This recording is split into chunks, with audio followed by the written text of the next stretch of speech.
What if China's top leaders were plotting not just to rule for life, but to live for 150 years or more? What if the shocking reports of organ harvesting, secret longevity projects, and a new retired emperor were all connected? Today we uncover explosive revelations from a former Inner Mongolia official, Xi Jinping, and Putin's chilling conversation about immortality, and the growing evidence that China's elite may be fueling their power with stolen organs. This is not science fiction, it's a crime against humanity, unfolding right now on China Unfiltered. If you're still watching, comment 1, so I know you're still with me. Shocking revelation. Is Xi Jinping plotting to crown himself as a retired emperor?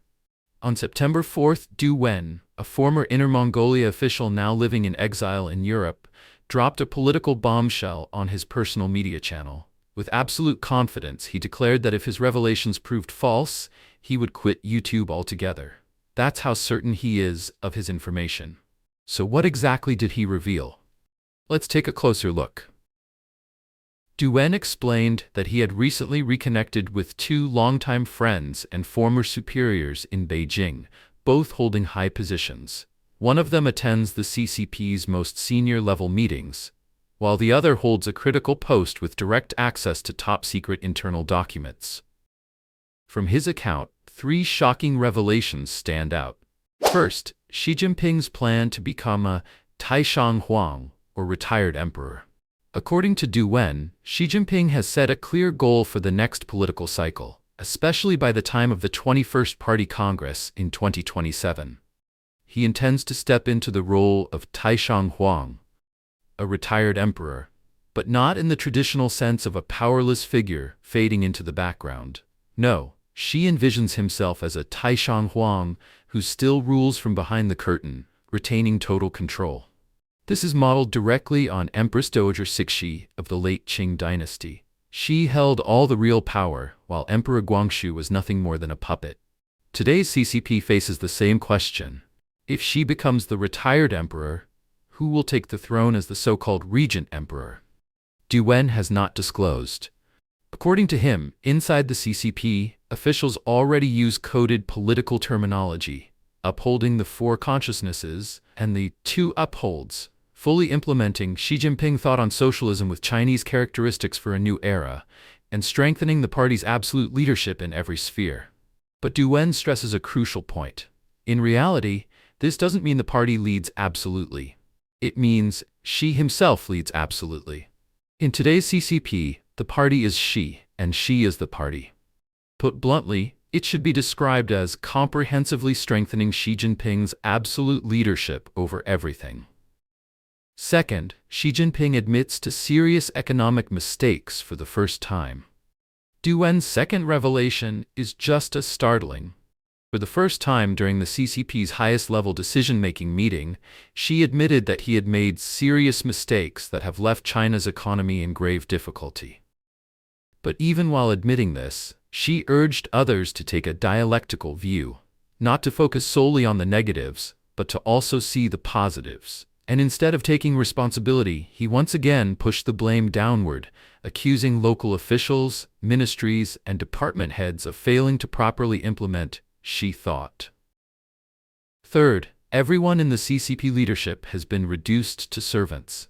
According to Du Wen, every single senior leader in the CCP except Xi himself has been completely enslaved. The outside world has been deceived by images carefully crafted by state media, showing figures like Li Qiang, Zhao Leji, Wang Huning, Chai Qi, and Ding Shuixiang as if they still have influence, their own voices, or separate spheres of power. The reality is the exact opposite. Insiders confirm that these men have been utterly subjugated. Whether in speech or action, everything they do must revolve around Xi. They are not politicians, they are servants. These 3 revelations are truly explosive. But here's the catch. We cannot independently verify their authenticity. Commentator Li Muyang has already pointed out contradictions in Du Wen's account. For instance, if Xi Jinping really admitted to making serious mistakes, that could suggest he is facing internal challenges. Xi is not the type to admit fault unless forced to. But if he is under internal pressure, how could he still pull off becoming a retired emperor? On the other hand, If he truly has enslaved every senior official and consolidated total control, then why would he even need to abdicate in order to rule from behind the curtain? That contradiction is glaring. At this point, my speculation is that the reason may be related to Xi Jinping's health condition. And this brings us back to our opening note. The CCP's political landscape is in chaos, torn apart by vicious infighting. In times like these, every faction may release false information, sometimes under the guise of insiders or personal acquaintances. That is why we must approach these reports with extreme caution. If you're still watching, comment 1, so I know you're still with me. September 3rd military parade rocked by audio accident. Xi and Putin accidentally broadcast talking about immortality and organ transplants. On September 3rd, as Xi Jinping, Vladimir Putin, and North Korean leaders walked side by side toward Tiananmen Tower to watch the parade, an extraordinary moment slipped through the cracks. Their private conversation leaked to the world. Let's take a close look at this video, captured by a BBC reporter.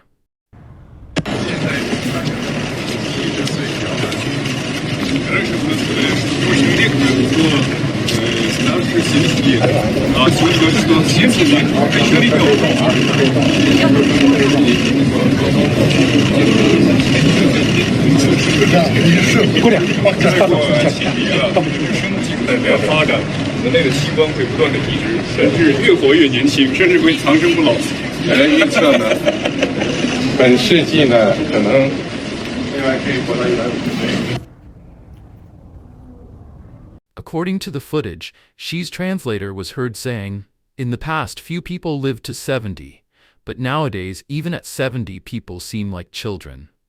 Then came Putin's translated response. In a few decades, as biotechnology continues to develop, human organs will continue to be transplanted, and people will become younger and perhaps even achieve immortality. The microphones even caught laughter before Xi added his chilling remark. Some predict that this century, humans may be able to live to 150 years. According to the Associated Press, the live feed had been provided by the Parade Media Center to international news agencies. But soon after, CCTV began aggressively scrubbing every related video, though by then, the footage had already spread widely across global media. Later that day, TASS reporters, a Russian news agency, asked Putin, "Cameras caught you and Chairman Xi discussing age, immortality, and organ transplants." Putin simply shrugged, "I didn't notice, so what of it?" When asked again, "Do you really believe humans could live to 150 or longer?" Putin admitted he had indeed spoken with Xi on the subject. He added that former Italian Prime Minister Silvio Berlusconi had been an outspoken advocate for the idea in the past, and emphasized that modern medicine and organ transplantation could certainly extend human life. Putin's remarks make it clear that the video widely shared online, sparking heated discussion, was by no means an AI fabrication. They also confirm something even more serious. With organ transplants rampant in China, Xi Jinping not only knows about it but actively supports it. It's obvious that Xi himself harbors the desire to live to 150 years old, hoping to rely on methods like organ replacement to extend his life, so that even if he were stripped of all clothing, he could still remain the emperor ruling China.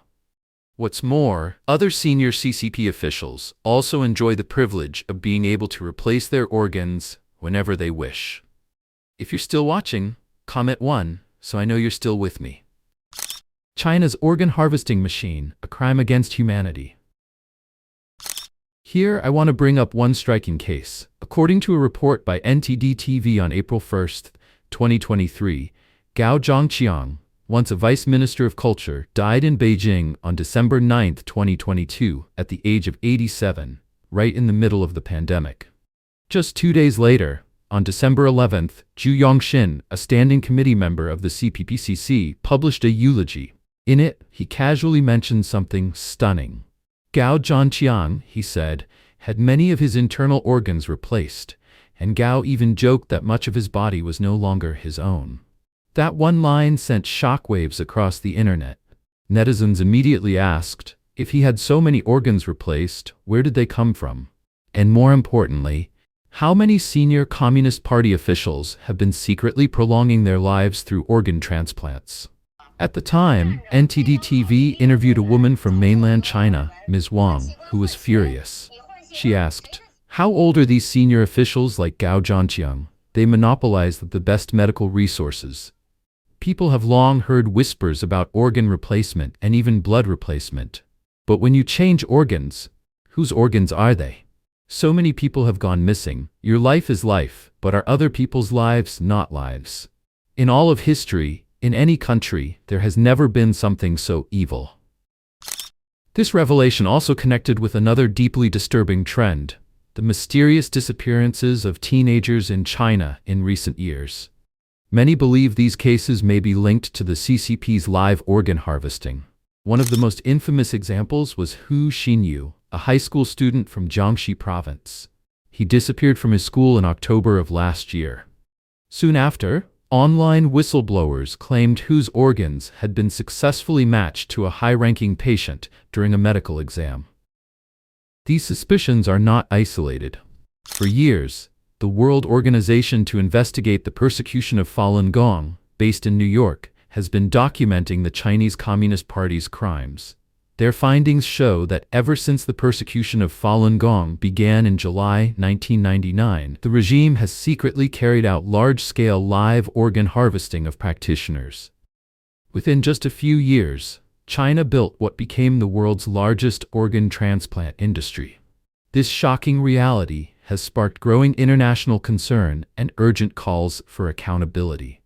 The first major breakthrough came in 2006. David Kilgour, a former Canadian Member of Parliament, and human rights lawyer David Matas published an investigation that shook the world. By digging through transplant statistics, interviewing former prisoners, and analyzing hospital data, they found evidence for at least 41,500 transplants between 2000 and 2005 with no legitimate donor source. Their conclusion was chilling. Falun Gong practitioners were the most likely victims. A year later, they expanded their findings into the book Bloody Harvest, released in 2009. By 2016, together with researcher Ethan Gutman, they went even further. Their updated estimate revealed something staggering. China was performing between 60,000 and 100,000 organ transplants every year, while officially claiming only about 10,000. To independently examine these allegations, an international tribunal was formed in 2018, known as the China Tribunal. Chaired by British barrister Geoffrey Nice, the panel spent a year reviewing statistical evidence, hospital records, whistleblower accounts, and testimony from human rights investigators. In June 2019, the tribunal delivered its verdict. Large-scale forced organ harvesting had indeed taken place in China, with Falun Gong practitioners identified as the primary source. Their estimate ranged from 60 to 90,000 transplants per year.